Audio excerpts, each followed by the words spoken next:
Hi guys, welcome back to our channel. നമ്മളിപ്പോൾ കണ്ടുകൊണ്ടിരിക്കുന്ന new ഡ്രാമയുടെ next എപ്പിസോഡുമായിട്ടാണ് ഞാൻ നിങ്ങളിലേക്ക് എത്തിയിട്ടുള്ളത്. അപ്പോൾ അധികം വെയിറ്റ് ചെയ്യാണ്ട് നമുക്ക് നേരെ എപ്പിസോഡിലേക്ക് പോകാം. അങ്ങനെ നെക്സ്റ്റ് ഡേ ഓഫീസിൽ കാണിക്കാണ്. സിസോ നേരെ ജിങ്ഷിയുടെ അടുത്തേക്ക് വരും. ബേബയുടെ റെസിഗ്നേഷൻ പ്രോസസ് ഒക്കെ നടന്നുകൊണ്ടിരിക്കുകയാണ്. എന്തായാലും എന്റെ ഭാഗത്ത് നിന്ന് വന്ന മിസ്റ്റേക്ക് ആണ്, ഇനി അങ്ങനെ ഉണ്ടാവാണ്ട് ഞാൻ നോക്കിക്കോളാന്നും പറഞ്ഞ് വല്ലാണ്ട് ഫീൽ ചെയ്യും. നീ ഇങ്ങനെ ഗിൽറ്റി ആയിട്ട് ഫീൽ ചെയ്യേണ്ട ആവശ്യമൊന്നുമില്ല. അവളായിട്ട് തന്നെയല്ലേ റിസൈൻ ചെയ്യാന്ന് തീരുമാനിച്ചത്. അതുകൊണ്ട് തന്നെ എല്ലാ പ്രോസസ്സും അതേപോലെ പോയിക്കോട്ടെ. അവള് പെട്ടെന്ന് ഇങ്ങനെ റിസൈൻ ചെയ്യുന്നതിനുള്ള കോമ്പൻസേഷനും പിന്നെ റൂൾസ് പ്രകാരം 1 ഇയറിലേക്ക് അവള് വേറെ കമ്പനിയിൽ ജോയിൻ ചെയ്യാനായിട്ട് പാടില്ല. അതിന്റെ കാര്യങ്ങളും കൂടി ഇതിന്റെ കൂടെ ചെയ്തോളാനായിട്ട് പറയും. ഓക്കെ, ഞാൻ ചെയ്തോളാം. എന്നാലും ജിൻഷി, നിന്നിൽ ഒരുപാട് മാറ്റങ്ങളുണ്ട്. ആദ്യമൊക്കെ എന്തെങ്കിലും തീരുമാനിക്കാനായിട്ട് ഒരുപാട് നീ ചിന്തിക്കുമായിരുന്നു. പക്ഷെ ഇപ്പൊ അങ്ങനെയല്ല. ക്വിക്കായിട്ട്, അതും ഭയങ്കര ബോൾഡായിട്ട് എല്ലാ കാര്യങ്ങളും തീരുമാനിക്കുന്നുണ്ട്. ഒരുപാട് മാറ്റം നിനക്ക് വന്നു എന്നറിയും. എന്ത് പറയാനാണ്, ഇങ്ങനെ ഒരു സ്ഥാനത്തിരിക്കുമ്പോ അങ്ങനെ ഒരുപാട് മാറ്റങ്ങൾ കൊണ്ടുവന്നല്ലേ പറ്റുള്ളൂ. നമ്മളോട് സ്നേഹം കാണിക്കുന്നവരുടെ അടുത്ത് നമുക്ക് സ്നേഹം കാണിക്കാം. നമ്മളോട് സ്നേഹം കാണിക്കാണ്ട് അഭിനയിക്കുന്നവരുടെ അടുത്ത് നമ്മൾ അങ്ങോട്ടേക്ക് ചെന്ന് സ്നേഹം കാണിക്കുന്നത് ശരിയല്ലല്ലോ. അത്രയേ ഉള്ളൂ എന്നറിയും. എന്തായാലും ജിൻസി, നീ ഒരുപാട് മാറിയിട്ടുണ്ട്. ഏകദേശം നീ ഇപ്പോ യാനിനെ പോലെയാണെന്ന് പറയും. അല്ല, നിനക്ക് വേറെ പണിയൊന്നുമില്ലേ? നീ ഇവിടെ ഒരു പണിയില്ലാണ്ട് എന്നോട് വന്ന് സംസാരിച്ചുകൊണ്ടിരിക്കുകയാണോ എന്ന് ചോദിക്കും. എനിക്ക് ഒരുപാട് വർക്കുണ്ടെന്ന് പറഞ്ഞ് അങ്ങനെ തന്നെ സിസോ പുറത്തേക്ക് ഇറങ്ങി പോകും. അതേ ടൈം ഞാനാണെങ്കിലോ നമ്മുടെ ജിൻഷിയുടെ പ്രൊഫൈലൊക്കെ എടുത്ത് നോക്കും. ഇവരൊരുമിച്ച് ജർമ്മനിയിലേക്ക് പോയപ്പോ ജിൻഷിയുടെ കുറച്ച് പിക്സ് ഒക്കെ ഞാൻ എടുത്ത് കൊടുത്തിട്ടില്ലേ, അതിലൊരു പിക്കാണ് ജിൻഷി ഇപ്പോ പ്രൊഫൈൽ പിക്കാക്കി മാറ്റിയിട്ടുള്ളത്. ഇത് കാണുമ്പോ തന്നെ ഞാനും ജിൻഷി അന്ന് എടുത്തു കൊടുത്ത ഒരു പിക്ക് എടുത്ത് അത് ഇവന്റെ പ്രൊഫൈൽ പിക്കാക്കി മാറ്റി വെക്കും. ആ ടൈമിന് അസിസ്റ്റന്റ് യാനിന്റെ അടുത്തേക്ക് വരും. നേരത്തെ യാനിന്റെ അടുത്ത് വന്ന് അയാളുടെ കമ്പനി യാനിന് കൊടുക്കില്ല എന്ന് പറഞ്ഞു പോയില്ലേ, അയാളെ ഇപ്പോ ചീറ്റിംഗ് കേസിൽ പോലീസ് പിടിച്ചു. അതേപോലെ സൂ മെഡിക്കൽസ് ഇപ്പോ ഒരു പ്രോസസ്സും നടത്തുന്നില്ല, എല്ലാം സ്റ്റോപ്പ് ചെയ്ത് വെച്ചേക്കുവാണ്. ഇതിനെ പറ്റിയിട്ടുള്ള ഇൻവെസ്റ്റിഗേഷനും സ്റ്റാർട്ട് ചെയ്തു എന്ന് പറയും. അതേ ടൈം ജിൻഷിയും ഇതേ ന്യൂസ് കണ്ടുകൊണ്ടിരിക്കുകയാണ്.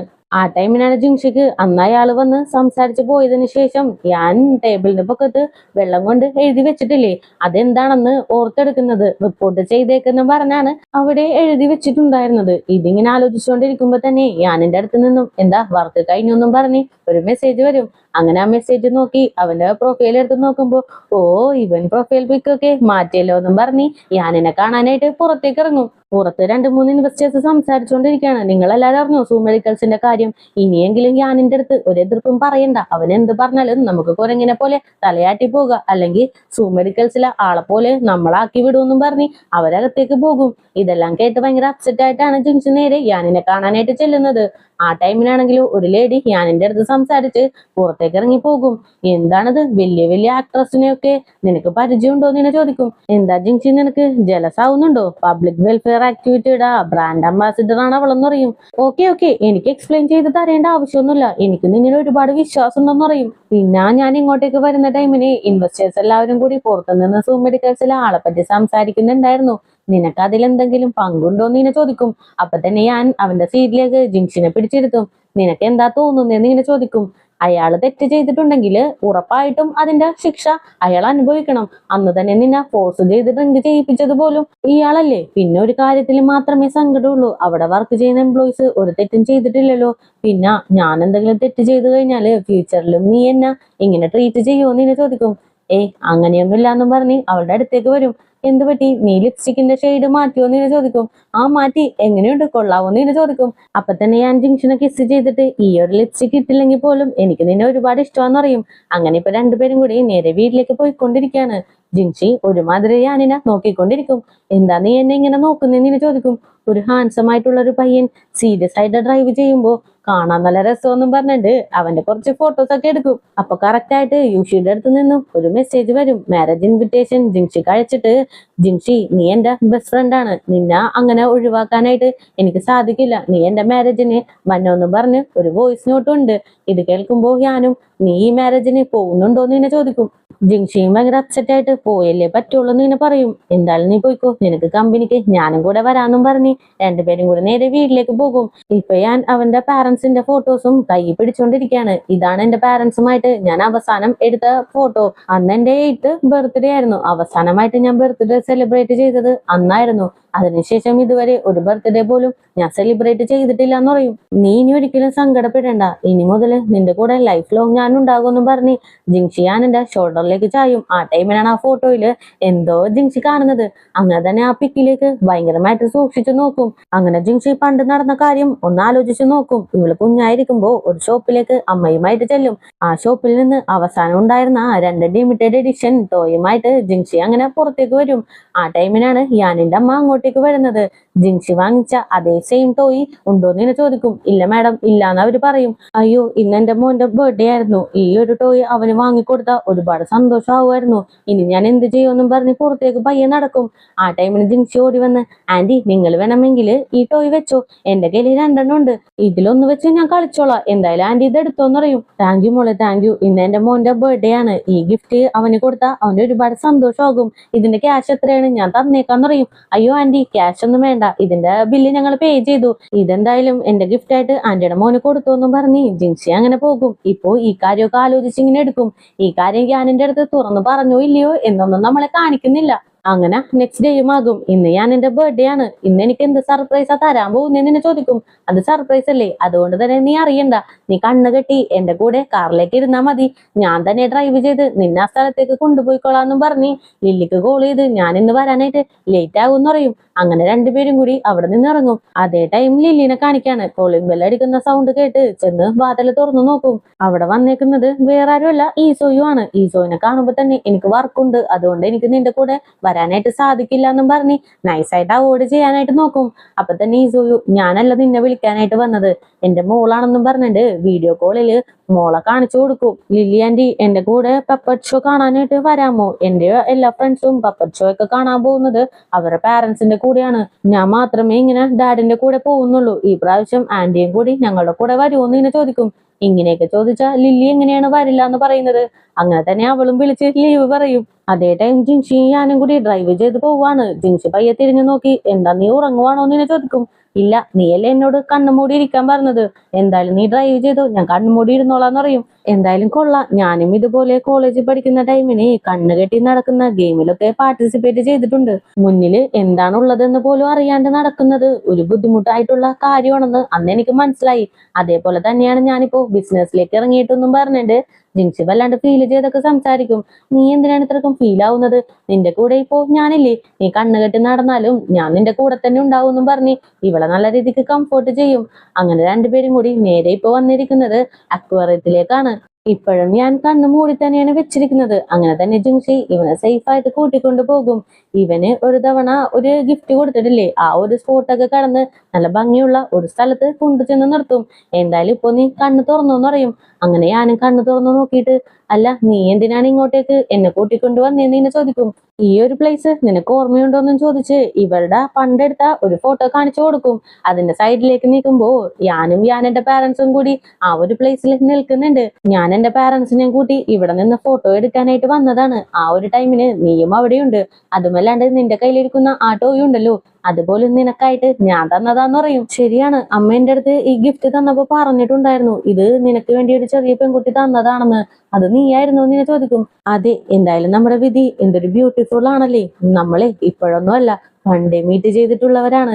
ഇനി ഒരിക്കലും ഞാൻ നിന്നെ വിട്ടു പോവില്ല, നിന്റെ കൂടെ എന്നും ഞാൻ ഉണ്ടാകും, ഞാൻ നിന്നെ പ്രൊട്ടക്ട് ചെയ്യൂന്ന് അറിയും. ഇത് കേൾക്കുമ്പോൾ ഞാനും ഒരുപാട് ഹാപ്പി ആകും. അങ്ങനെ തന്നെ ജിൻഷിനെ കുറച്ചു നേരം ഹഗ് ചെയ്ത് നിൽക്കും. അതിനുശേഷം പണ്ട് വാങ്ങിയ ആ സെയിം ടോയ് തന്നെ 2 വാങ്ങി. എന്തായാലും നീ എന്റെ കൂടെ വാ, നമുക്ക് സെലിബ്രേറ്റ് ചെയ്യാം, എല്ലാവർക്കും ഇന്ന് എന്റെ വക ചെലവാണെന്നും പറഞ്ഞ് അവിടെ നിന്ന് പോകും.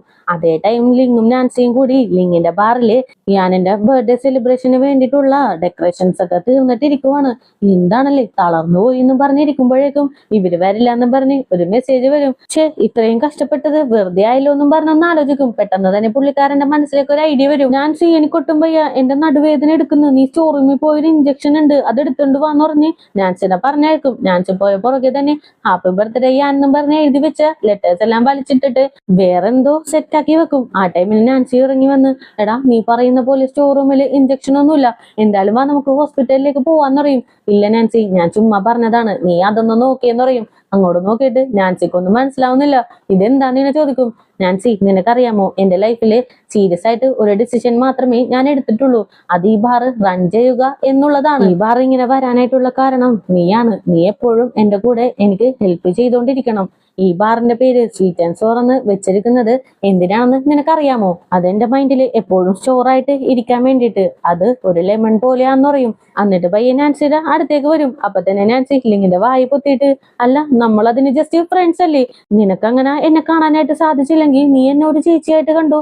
നമ്മുടെ ഇടയിലുള്ളത് ഒരു ബ്രദർ സിസ്റ്റർ റിലേഷൻഷിപ്പ്. നീ എപ്പോഴും ഓർക്കണം, ബ്രദർ സിസ്റ്റർ കേട്ടാന്നും പറഞ്ഞ് അവിടെ നിന്ന് ഓടിപ്പോകും. അതേ ടൈം ജിൻഷിയും ഞാനും കൂടി ഞാനെന്റെ ഫേവറേറ്റ് റെസ്റ്റോറന്റിലേക്ക് പോകും. എന്താ നീ എന്നെ ഇങ്ങോട്ടേക്ക് കൂട്ടിക്കൊണ്ടു വന്നത്? ഇവിടെയുള്ള ഫുഡൊക്കെ അത്ര നല്ലതായിരിക്കുമോ എന്ന് ചോദിക്കും. നന്നായിരിക്കും, ഞാൻ ഒരുപാട് വർഷമായിട്ട് ഇവിടെ നിന്നാ കഴിക്കുന്നതെന്ന് പറഞ്ഞ് കുറച്ച് ഫുഡൊക്കെ ഓർഡർ ചെയ്യും. ആക്ച്വലി ജിൻഷിക്ക് ഇത്തിരി സ്പൈസി ആയിട്ടുള്ള ഫുഡൊക്കെയാണ് ഇഷ്ടം. അങ്ങനെ തന്നെ അതിലേക്ക് ഒരുപാട് ചില്ലി സോസ് ഒക്കെ ഒഴിച്ച് കഴിച്ചു നോക്കിയിട്ട് ഇതും കുഴപ്പമില്ല, നല്ല ടേസ്റ്റ് ഉണ്ടെന്നൊക്കെ പറഞ്ഞ് കഴിക്കും. ഞാനാണെങ്കിലോ അത്രക്ക് എരിവൊന്നും വേണ്ട. അങ്ങനെ തന്നെ ഞാനും. എന്റെ പാരന്റ്സ് പെട്ടെന്ന് മരിച്ചു പോയപ്പോ എനിക്ക് വല്ലാത്തൊരു സങ്കടം തോന്നി. ഡ്രൈവറൊക്കെ പിക്ക് ചെയ്യാനായിട്ട് വന്നപ്പോ ഞാൻ അവരെയൊക്കെ ഓടിച്ചു വിട്ട് ഞാൻ തനിയെ ഭയങ്കര സ്റ്റബണായിട്ട് നടന്നു പോയി. ആ ടൈമിനെ വല്ലാണ്ട് വിശക്കാനും തുടങ്ങി. എന്റെ കയ്യിലാണെങ്കിൽ ഒരു പൈസ പോലും ഇല്ല. അവസാനം ഈ റെസ്റ്റോറന്റിന്റെ ഓണർ വന്ന് എനിക്ക് ഒരുപാട് ഫുഡൊക്കെ തന്നു. അന്ന് എനിക്ക് ഈ ഫുഡ് കഴിച്ചപ്പോ വല്ലാത്തൊരു സന്തോഷമൊക്കെ വന്നു. അന്ന് മുതൽ ഞാൻ റെഗുലർ ആയിട്ട് പറ്റുന്ന ടൈമിനൊക്കെ ഇവിടെ വന്ന് ഫുഡ് കഴിക്കാറുണ്ട്. ഇവിടെ വരുമ്പോ എനിക്ക് എന്റെ വീട്ടിലേക്ക് വന്ന ഫീലാണ്. അതുമല്ലാണ്ട് മൂഡ് അപ്സെറ്റ് ആയിട്ട് ഇരിക്കുമ്പോ ഇവിടെ വന്ന് ഫുഡ് കഴിച്ചാല് മൂഡൊക്കെ ഓക്കെ ആയി ഞാൻ ക്ലിയർ ആവൂന്ന് പറയും. നിനക്കറിയോ, എന്റെ മൂഡ് അപ്സെറ്റ് ആണെങ്കിൽ എല്ലാവരും കേൾക്കുന്ന രീതിയിൽ എന്തോ മൈക്ക് വെച്ച് സംസാരിക്കുന്ന പോലെ എല്ലാവരും ഞാൻ കേൾപ്പിക്കും. നീയേ നിന്റെ സങ്കടം ഉള്ളിൽ ഒതുക്കി വെക്കേണ്ട ആവശ്യമൊന്നുമില്ല. ഇപ്പൊ ഞാൻ നിന്റെ കൂടെയില്ലേ, നിനക്ക് എന്ത് സങ്കടം ഉണ്ടെങ്കിലും എന്റെ അടുത്ത് ഷെയർ ചെയ്യാന്ന് പറയും. ആ ടൈമിന് പുറത്തുകൂടി ഒരു ഫാമിലി ഭയങ്കര ഹാപ്പി ആയിട്ട് നടന്നു പോകുന്നത് ഞാൻ കാണും. എന്റെ ഫാമിലിയും ഇതേപോലെയായിരുന്നു. ഞങ്ങൾ ഒരുപാട് ഹാപ്പി ആയിരുന്നു. നമ്മൾ ഒരു തവണ ഒരു ഗ്രാമത്തിൽ പോയില്ലേ, ഒരുപാട് പ്രോജക്റ്റ് ഒക്കെ ചെയ്തില്ലേ, ആ ഒരു ഗ്രാമത്തിൽ വെച്ചാണ് എന്റെ പാരന്റ്സിന് ആക്സിഡന്റ് ആയത്. അവിടെ മെഡിക്കൽ ഫെസിലിറ്റീസ് ഒന്നും ഇല്ലല്ലോ.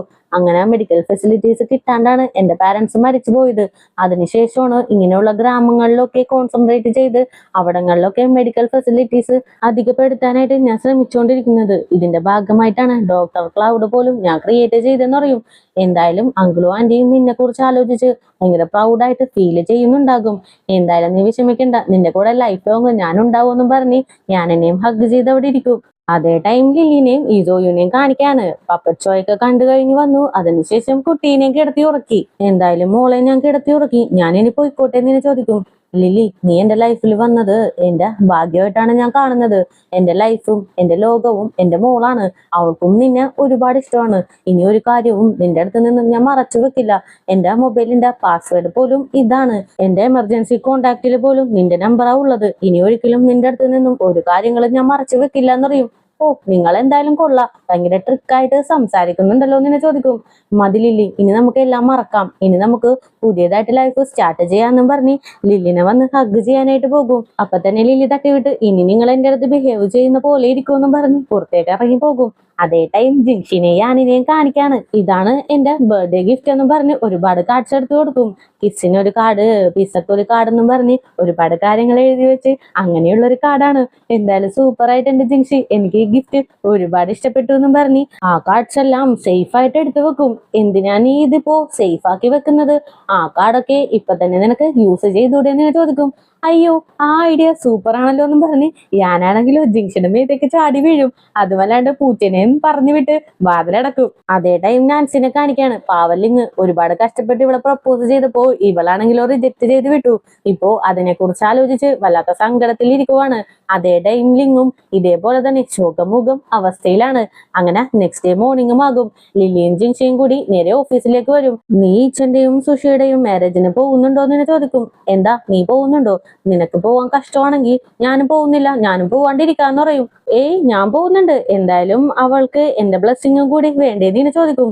ഓ, നീ പോകുന്നുണ്ടോ? എന്താ മിസ്റ്റർ യാനിന്റെ കൂടെയാണോ എന്ന് ചോദിക്കും. ചിലപ്പോ അതിനും ചാൻസ് ഉണ്ടാവും പറഞ്ഞ് ജിൻസി അങ്ങനെ മുന്നോട്ട് നടക്കും. അപ്പൊ തന്നെ ലില്ലി ഈസോയിന് മെസ്സേജ് അയച്ച്, എന്റെ ഫ്രണ്ടിന്റെ മാരേജ് ഉണ്ട്, നമുക്കതിന് ഒരുമിച്ച് പോയാലോ എന്ന് ചോദിക്കും.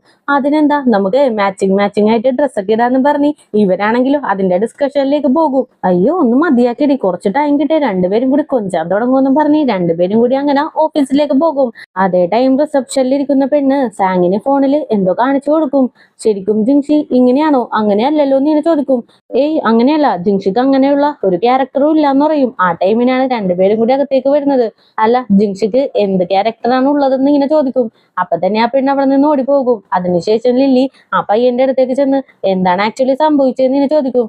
വേറൊന്നല്ല, വേവേ എല്ലാവർക്കും പേഴ്സണലായിട്ട് മെസ്സേജ് അയച്ച് ഇന്ന് എനിക്ക് നടന്നതാണ്, നാളെ നിങ്ങൾക്ക് നടക്കാൻ പോകുന്നെന്നും പറഞ്ഞ് ബ്രെയിൻ വാഷ് ചെയ്തുകൊണ്ടിരിക്കുവാണ്. ജിങ്ഷിയുടെ മേത്ത് എനിക്ക് വിശ്വാസമുണ്ട്, പക്ഷെ എല്ലാവരും ഒരേപോലെ വിശ്വസിക്കണം എന്നില്ലല്ലോ എന്ന് ഇങ്ങനെ പറയും. അങ്ങനെ തന്നെ ലില്ലി നേരെ ജിങ്ഷിയുടെ അടുത്തേക്ക് ചെന്ന് വേവേ ഇങ്ങനെ എല്ലാവർക്കും മെസ്സേജ് അയച്ച് ബ്രെയിൻ വാഷ് ചെയ്തുകൊണ്ടിരിക്കുകയാണ്. എന്തായാലും നീ ഇതിനെ കുറിച്ച് ആലോചിച്ച് ഡെസ്പ് ആവേണ്ട ആവശ്യമൊന്നുമില്ല എന്നറിയും. വേവേ ഈ അളവിന് പോകുമെന്ന് ഞാൻ വിചാരിച്ചില്ല, എന്തായാലും ഇത് സീരിയസ് ആയിട്ട് ഹാൻഡിൽ ചെയ്യണമെന്നും പറഞ്ഞ് ജിങ്ഷി നിൽക്കും. പക്ഷേ വേവയാണെങ്കിലോ ഇതൊരു ആർട്ടിക്കിൾ ആയിട്ട് തന്നെ റിലീസ് ചെയ്തിട്ടുണ്ട്. ഇത് കാണുമ്പോൾ ജിങ്ഷിക്ക് വല്ലാണ്ട് ട്രിഗർ ആകും. അങ്ങനെ തന്നെ ഇവളുടെ മേത്ത് കുറ്റമൊന്നുമില്ലല്ലോ അതും പറഞ്ഞൊരു കമന്റ് പോസ്റ്റ് ചെയ്യാനായിട്ട് പോകും. പോസ്റ്റ് ചെയ്യാനായിട്ട് പോകുന്നതിന് മുമ്പ് തന്നെ വേവയുടെ കൂടെയുള്ള ഹാപ്പി മൊമെന്റ്സ് ഒക്കെ ജിങ്ഷിക്ക് ഓർമ്മ വരും. അങ്ങനെ തന്നെ അത് സ്റ്റോപ്പ് ചെയ്ത് നിർത്തും. ആ ടൈമിന് തന്നെ യാനിന്റെ അടുത്ത് നിന്നും കോള് വരും. നീ ഓക്കെ അല്ലേ എന്ന് ചോദിക്കും. ആ ഞാൻ ഓക്കെയാണ്, പക്ഷേ ഈ ഒരു പ്രോബ്ലം കാരണം നമ്മുടെ ബിസിനസ്സിൽ അത് അഫക്ട് ചെയ്യുമോ എന്ന് ചോദിക്കും. ഏയ് അങ്ങനെ അഫക്റ്റ് ഒന്നും ചെയ്യില്ല, പക്ഷെ നീ ഇത് ഹാൻഡിൽ ചെയ്യുന്നത് പോലെ ഇരിക്കും. അധികം ട്രിഗർ ആവാണ്ട് ഒന്ന് ആലോചിച്ച് എന്താണെങ്കിലും തീരുമാനിച്ചാൽ മതി എന്ന് പറയും. ആ ഓക്കെ, ഞാനിത് നോക്കി ഹാൻഡിൽ ചെയ്തോളാന്നും പറഞ്ഞ് കോളും കട്ട് ചെയ്ത് ജിങ്ഷിയെ ഒരു മീറ്റിംഗ് വിളിച്ചു കൂട്ടും. പെട്ടെന്ന് തന്നെ ഷിങ്ചിന് വേണ്ടിയിട്ട് ഒരു പബ്ലിക് അക്കൗണ്ട് ക്രിയേറ്റ് ചെയ്യണം. അതിൽ നമ്മുടെ ഇതുവരെ ചെയ്ത എല്ലാ പ്രൊഡക്റ്റും പോസ്റ്റ് ചെയ്യാനും പറയും. അല്ല, ഈ ടൈമിന് നമ്മൾ ഇങ്ങനെ ഒരു മൂവ് ചെയ്ത് കഴിഞ്ഞാല് എല്ലാവരും നിങ്ങളെ കുറ്റപ്പെടുത്തില്ലെന്ന് അവിടെയുള്ള ഒരു ലേഡി ചോദിക്കും. വേവേ എന്നെ പറ്റി ഒരു ലോങ് പാരഗ്രാഫിൽ പറഞ്ഞു കഴിഞ്ഞു, പക്ഷേ ഷിങ്ചെല്ലി നിങ്ങൾ ഇപ്പോഴും ജോലി ചെയ്യുന്നവരല്ലേ, അപ്പോ നമ്മളുടെ ബലം കാണിക്കണ്ടേ. സോ ഇതൊരു മാർക്കറ്റിംഗ് ഓപ്പർച്യൂണിറ്റി ആയിട്ട് കാണണം. ഇതുവഴി നമ്മുടെ എല്ലാ പ്രൊഡക്റ്റും നമുക്ക് മാർക്കറ്റ് ചെയ്യാം. ഇതും ഒരു മാർക്കറ്റിംഗ് തന്ത്രം തന്നെയാണ്. സംസാരിക്കുന്നത് സംസാരിച്ചുകൊണ്ടിരിക്കും, കുറച്ച് കഴിയുമ്പോൾ അത് നിർത്തും. അപ്പോ ഈ ഒരു ടൈം യൂസ് ചെയ്ത് നമുക്ക് ഒരുപാട് അച്ചീവ്മെന്റ്സ് ഒക്കെ നേടാനും കഴിയുമെന്ന് പറയും. ഈ ഒരു ഐഡിയ എല്ലാവർക്കും ഇഷ്ടപ്പെടും. അപ്പൊ ഇങ്ങനെ പോസ്റ്റർ ക്രിയേറ്റ് ചെയ്യണം, ഇതിൽ എന്ത് ക്യാപ്ഷൻ കൊടുക്കണമെന്നും പറഞ്ഞ് അപ്പൊ തന്നെ എല്ലാവരും ഡിസ്കസ് ചെയ്യാനായിട്ട് തുടങ്ങും. അങ്ങനെ നെക്സ്റ്റ് സീനില് നമ്മുടെ യാനിനെ കാണിക്കാണ്. ജിങ്ഷിയും ഒരു ആർട്ടിക്കിൾ ഇപ്പോൾ റിലീസ് ചെയ്തിട്ടുണ്ട്. ഞങ്ങൾ ഇങ്ങനെ ഒരു ചെറിയ പ്ലേസിൽ നിന്നാണ് ഈ ജിങ്ഷൻ എന്നുള്ള കമ്പനി സ്റ്റാർട്ട് ചെയ്തത്. ഇപ്പോൾ ഞങ്ങളുടെ ഹാർഡ് വർക്ക് മൂലം ഈ ഒരു പ്ലേസിലാണ് ഇപ്പോൾ ഞങ്ങളുടെ കമ്പനി റൺ ആവുന്നത്.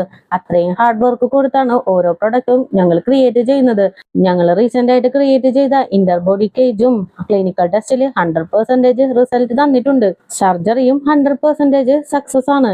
ഞങ്ങൾ ഈ ഷിങ്ചൻ കമ്പനി പബ്ലിക്കിന് വേണ്ടിയിട്ട് ഉണ്ടാക്കിയതാണ്. ഓരോ പാവപ്പെട്ട ജനങ്ങൾക്കും ഞങ്ങളുടെ സർവീസ് എപ്പോഴും ലഭ്യമാക്കണം, അതാണ് ഞങ്ങളുടെ ഏറ്റവും വലിയ ലക്ഷ്യം. ഷിങ്ചൻ എപ്പോഴും പറഞ്ഞു മാത്രമല്ല പ്രവൃത്തിയിലും കാണിക്കുമെന്ന് പറഞ്ഞ് നല്ലൊരു ആർട്ടിക്കിൾ തന്നെ റിലീസ് ചെയ്തിട്ടുണ്ട്.